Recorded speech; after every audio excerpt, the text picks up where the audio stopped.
What's up, what's up, what's up, good people? Nick family, how you doing?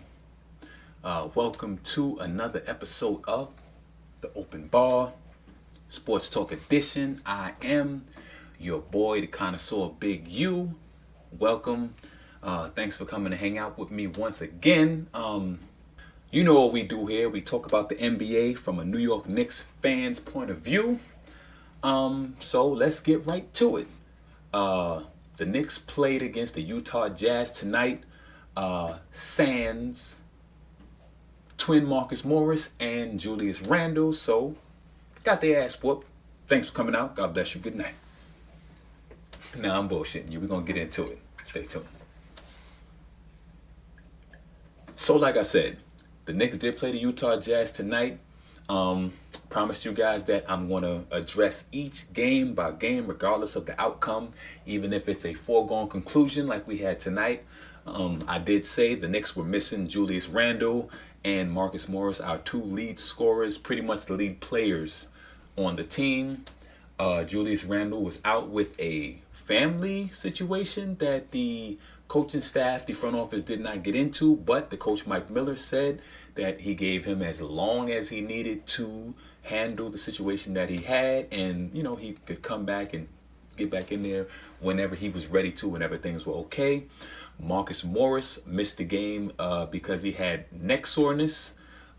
This had been plaguing him for a while, and this would mark the second consecutive game he did not play in that last ass whooping that we just took to the Lakers. I think he might be trying to avoid ass whoopings. I don't know.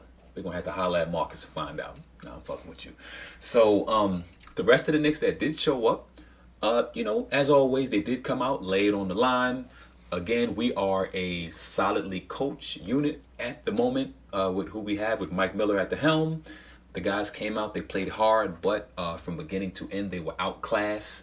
The talent pool is way deeper on Utah's side of the fence than on our side of the fence. So the longer the game went on, the more evident that became. And going down the stretch, we just really didn't have an answer for the players that they could throw at us, such as Donovan Mitchell. We didn't have an answer for that.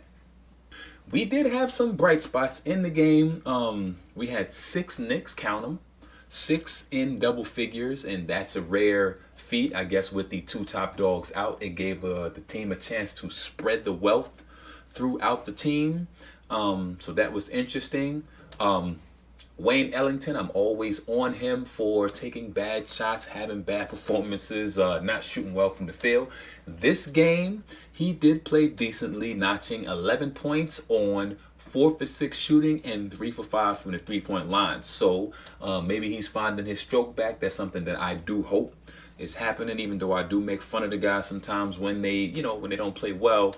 I'm always hoping for them to do well, and we do need him to shoot well to spread that floor and allow our interior players an easier foray to the basket. You had Bobby Portis leading the way pretty much for the Knicks as kind of a poor man's Julius Randle, notching 13 points, 13 rebounds, and even 6 assists.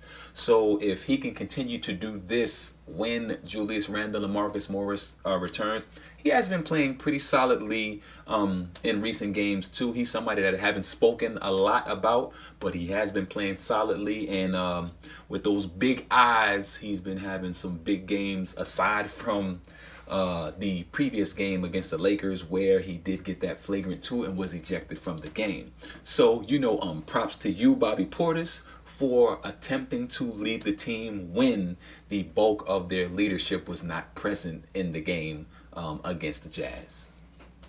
Even Iggy Braz saw some light. Ignas Brazdeikis, the other rookie aside from RJ Barrett, the other Canadian former roommate of RJ Barrett's on the team, he did see the floor tonight. Only played 5 minutes, but he did score a field goal and pick up a couple of assists. I'm one that thinks that if he was fit into that lineup somehow, he could be helpful because he is a very skilled basketball player. And I always speak about this. This NBA is a skills league. So there's no physicality or not. Physicality is at a minimal. So if you are a guy that can dribble, that can get around the court, that can make shots, that can pass, then you will do well in this league. And Iggy is definitely one of those guys. Very skilled, has been working on his shot, can get to the basket, can finish with either hand. So if Mike Miller could find a place for him, find some minutes for him in the rotation, I think that he could do well for our New York Knicks. And look, I'm not going to get into the exact score because it's depressing to me. We just got blown out by 30 last game against the Lakers, and now to get blown out again by an undisclosed amount. I just don't feel like getting into the exactics of the situation. We did get blown out.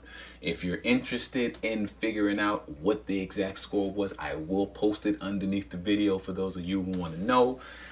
For you wise guys that might go searching yourselves while you're watching the video, but I'm going to post it below. The Jazz did what they did. They came in, Donovan Mitchell, Rudy Gobert, what are we going to do against those guys without our marquee players?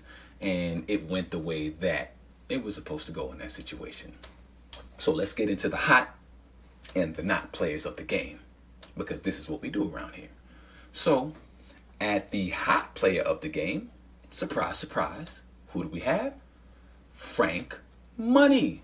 Frank Ntilikina back in this position once again. I like that guy, and every time I get to celebrate him, to give him props, I'm happy to do so.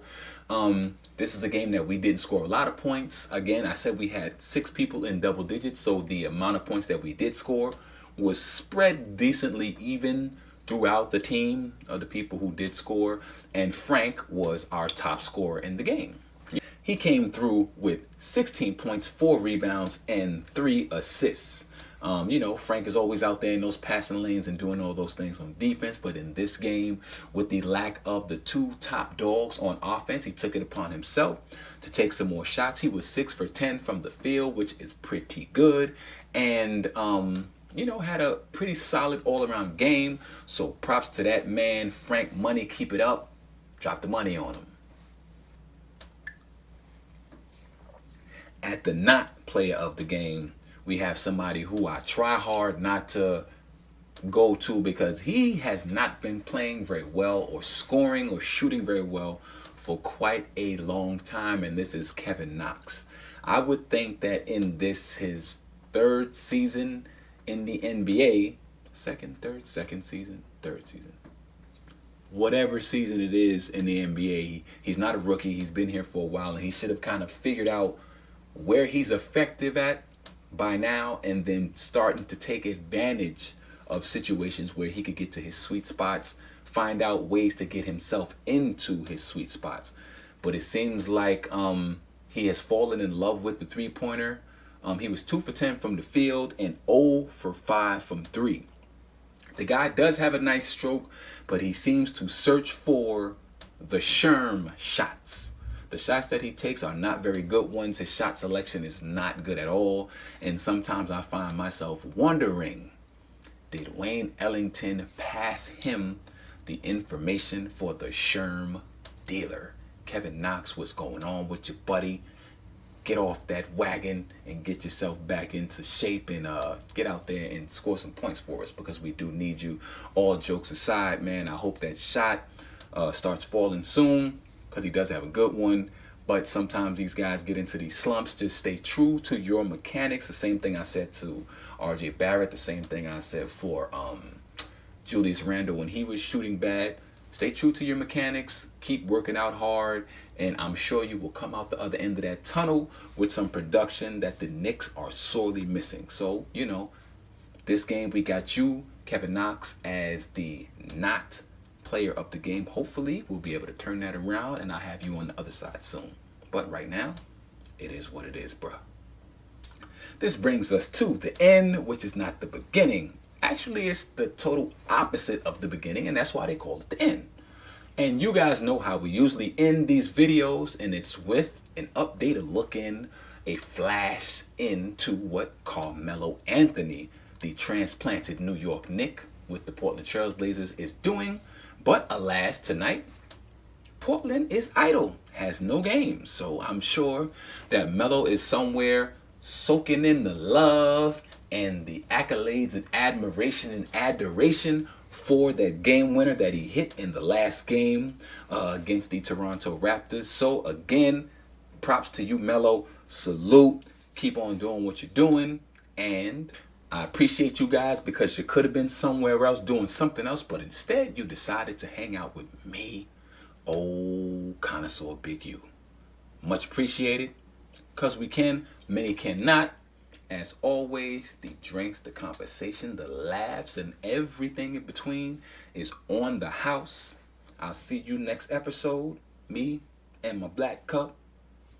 Until then, peace.